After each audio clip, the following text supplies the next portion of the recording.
Anonymous. As a movement, they say they don't have a political stance, and they don't even have a members list. But they do have the power to assist revolutionaries and bring down the websites of multi-billion-dollar corporations. They call themselves Anonymous, with nameless internet activists or hacktivists. A few from their operations arm spoke with us via video chat.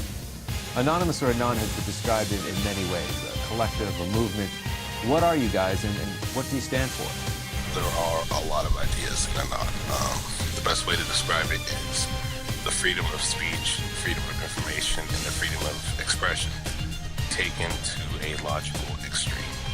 You've also been called thugs. Do you break the law? Some of the things we do are illegal, but sometimes we need to do illegal things to make change. I wouldn't call us thugs. We're certainly not thugs or anything like that. Criminals, I guess, we are breaking laws, but for the greater good.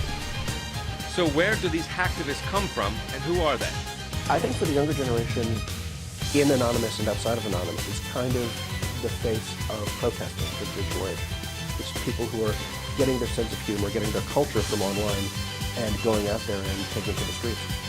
Anon hacked the corporate websites of Visa, MasterCard, and PayPal in response to their move to stop processing donations for anti-secrecy organization WikiLeaks. A lot of what we've done as far as hacking and release material, we specifically aim to avoid hurting people.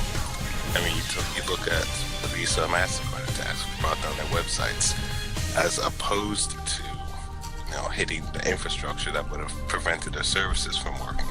We could have done that, but we didn't. Of late, Anonymous has aligned themselves with the uprisings in the Arab world, taking down government websites in Tunisia and Egypt. They jam the sites by flooding them with requests. Most of Anon's activities appear political in nature, but their most recent attack was personal. The target, Aaron Barr, chief executive of the H.B. Gary Security Company, who had taunted Anonymous, saying he could identify most of the group's leaders. Anonymous retaliated immediately, hacking into H.B. Gary's server and publishing more than 70,000 internal company emails. As a final flourish, they left a message on H.B. Gary's website, saying, "You brought this on yourself. Let us teach you a lesson you'll never forget. Don't mess with Anonymous." It's a warning other companies will no doubt take to heart. Scott Heidler, Al Jazeera. Attention citizens of the world, we are Anonymous. We wish to get your attention, hoping you heed the warnings as follows. Your medium of communication you also dearly adore will be destroyed. If you're a willing activist or a guy who just wants to protect the freedom of information, then join the cause and kill Facebook for the sake of your own privacy.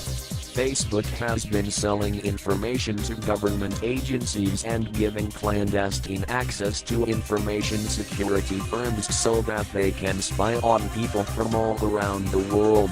Some of these so-called white-hot infosec firms are working for authoritarian governments, such as those of Egypt and Syria.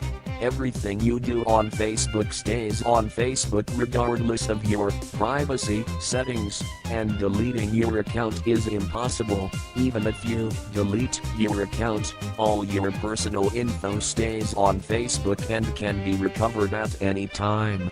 Changing the privacy settings to make your Facebook account more private is also a delusion. Facebook knows more about you than your family. You cannot hide from the reality in which you, the people of the internet, live in. Facebook is the opposite of the anti-sec cause. You are not safe from them nor from any government. One day you will look back on this and realize what we have done here is right. Think for a while and prepare for a day that will go down in history. People of the world, allow me to once again introduce myself as Anonymous, for I am nothing more than an idea. We, like many of you, appreciate the comforts of everyday routine, the security of the familiar, the tranquility of repetition. I enjoy them as much as any individual.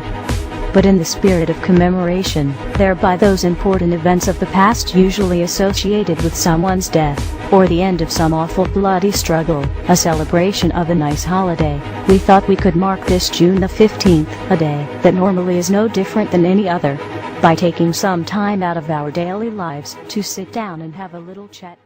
I do, like many of you, appreciate the comforts of everyday routine, the security of the familiar, the tranquility, repetition.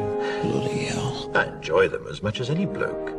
But in the spirit of commemoration, whereby those important events of the past, usually associated with someone's death or the end of some awful bloody struggle, are celebrated with a nice holiday, I thought we could mark this November the 5th, a day that is sadly no longer remembered, by taking some time out of our daily lives to sit down and have a little chat. There are of course those who do not want us to speak. We suspect even now, orders are being shouted into telephones, and men with guns and fancy technology will soon be on scouring the interwebs searching for anything related to Anonymous. Why? Because while the truncheon may be used in lieu of conversation, words will always retain their power. Words offer the means to meaning, and for those who will listen, the enunciation of truth. And the truth is, there is something terribly wrong with this world. There are, of course, those who do not want us to speak. Just let me think. In fact, even now, orders are being shouted into telephones, and men with guns will soon be on their way. It's chances that... Damn it! Why? Because while the truncheon may be used in lieu of conversation, words will always retain their power. Words offer the means to meaning, and for those who will listen, the enunciation of truth. And the truth is, there is something terribly wrong with this country. Injustice, intolerance and oppression.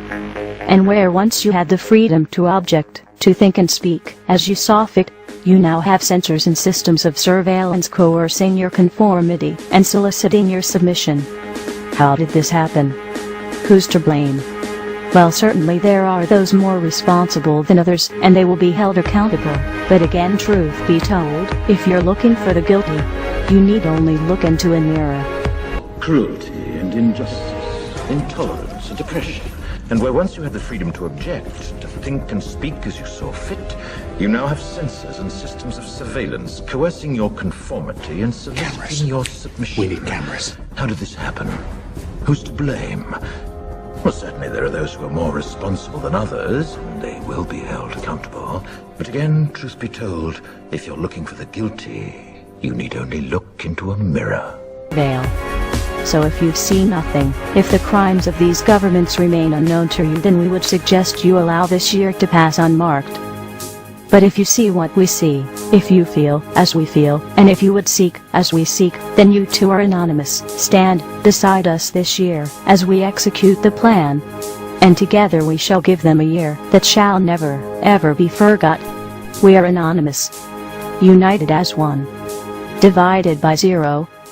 So if you've seen nothing, if the crimes of this government remain unknown to you, then I would suggest that you allow the 5th of November to pass unmarked. But if you see what I see, if you feel as I feel, and if you would seek as I seek, then I ask you to stand beside me 1 year from tonight, outside the gates of Parliament, and together we shall give them a 5th of November that shall never, ever be forgotten.